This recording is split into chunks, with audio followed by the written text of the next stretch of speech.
Magandang araw mga kaibigan. Bigyan natin ng reaction, opinion itong post ng Dare to Us. Tungkol ito sa pagsampa ng criminal case ng Department of Justice laban kay BP Sara sa Quezon City Regional Trial Court.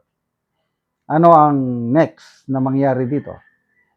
Yung ma-issuehan siya ng warrant of arrest. At kung may warrant of arrest, mag-shot. Sabi dito ni Dertoa, so, ang gusto nila, meaning nila itong administrasyon, o mga diehard Duterte haters.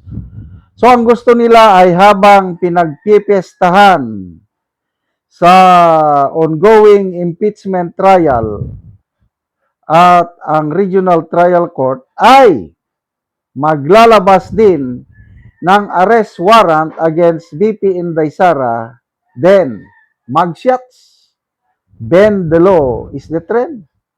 Ang saya-saya ng mga buhaya, palakpakan sa lahat po sa atin ng kinakampanya. Ano ba?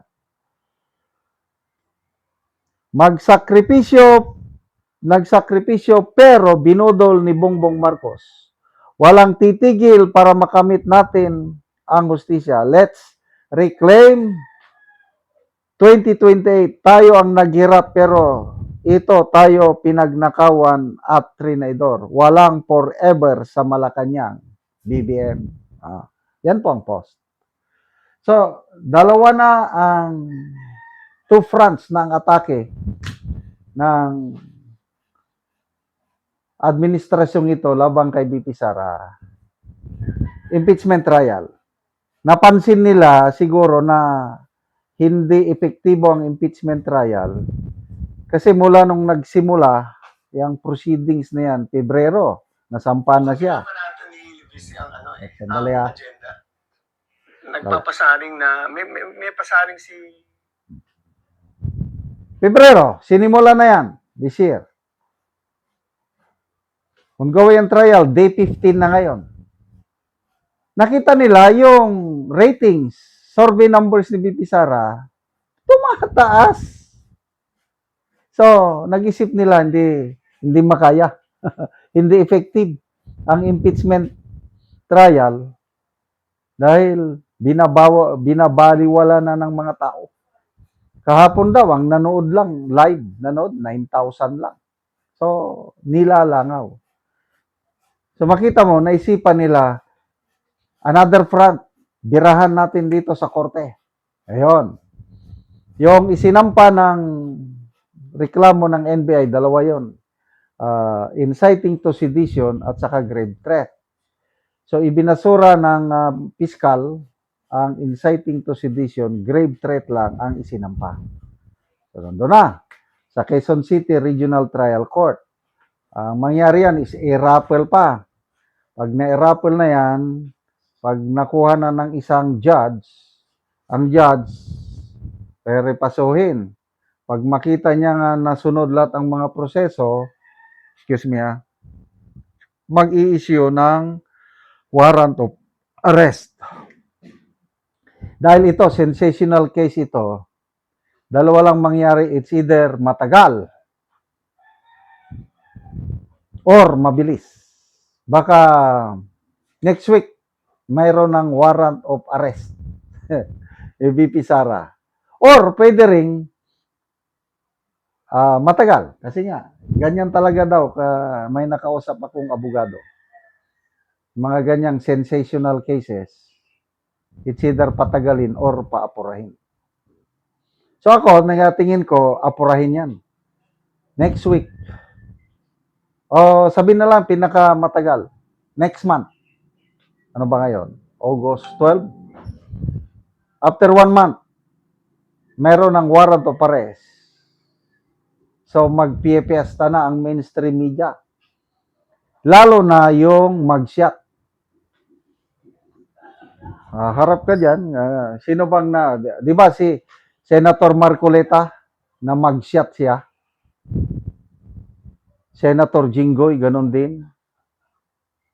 So, pag na mag-shot nila si BP Sara, tatayo, mayroong ganyan, no?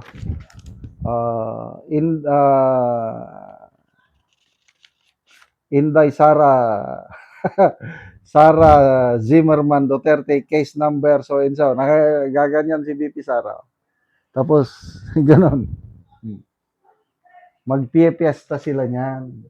Iba-banner story nila sa mainstream media.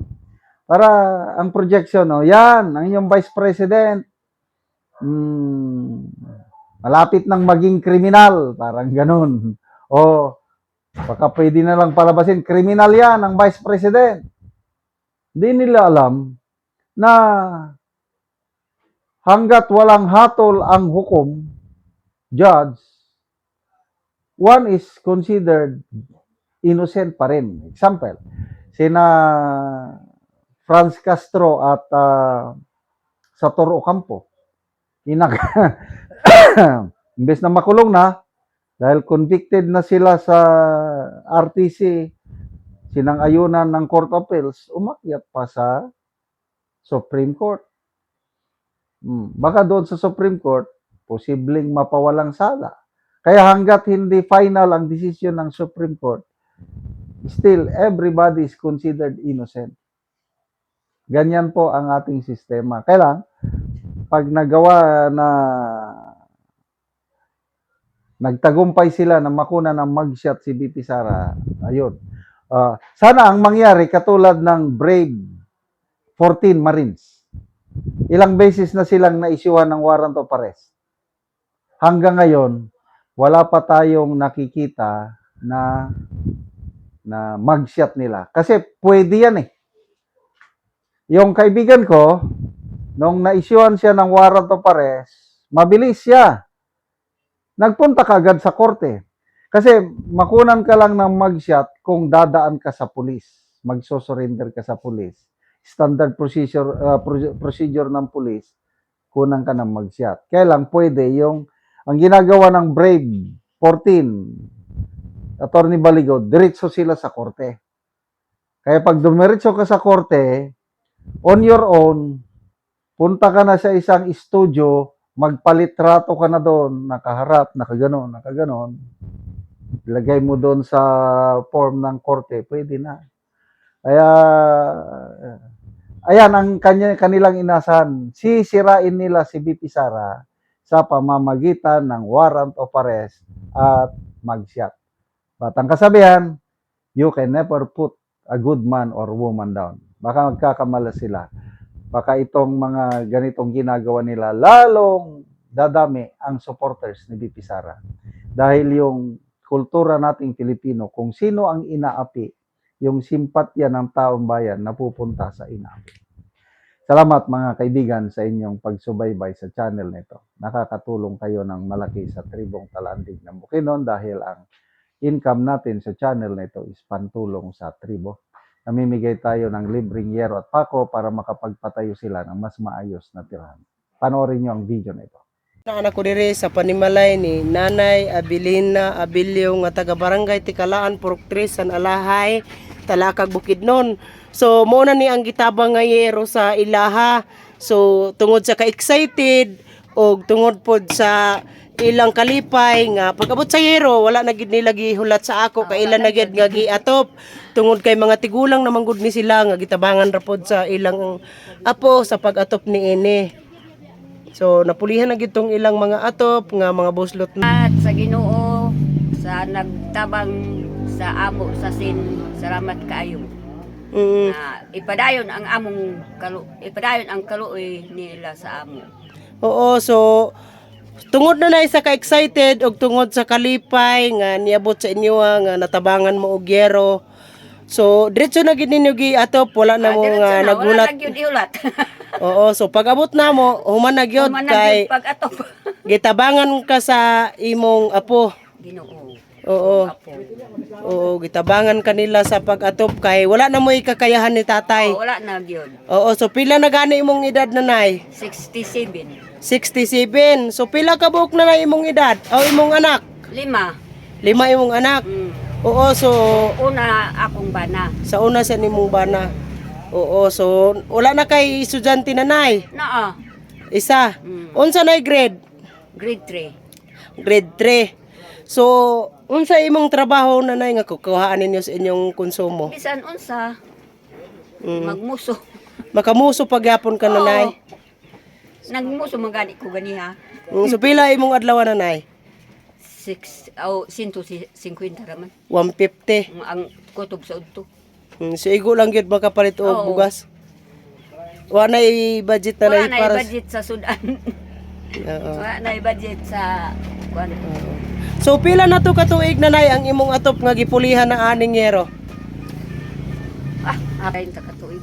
30 na to katuig. Kadto diya sa ubos. Mm. Kapina 30. So dito na gid ninyo nanay gitanggal ang inyong atop nga mga buslot na kay gipulihan ninyo sa yero nga gitabang. Mao. Kay gaagpas man mi nga dili mi ulanan. Abi nimo amat sa Ginoo hasta ang nagtabang sa amo. Salamat kaayo. Salamat kaayo sa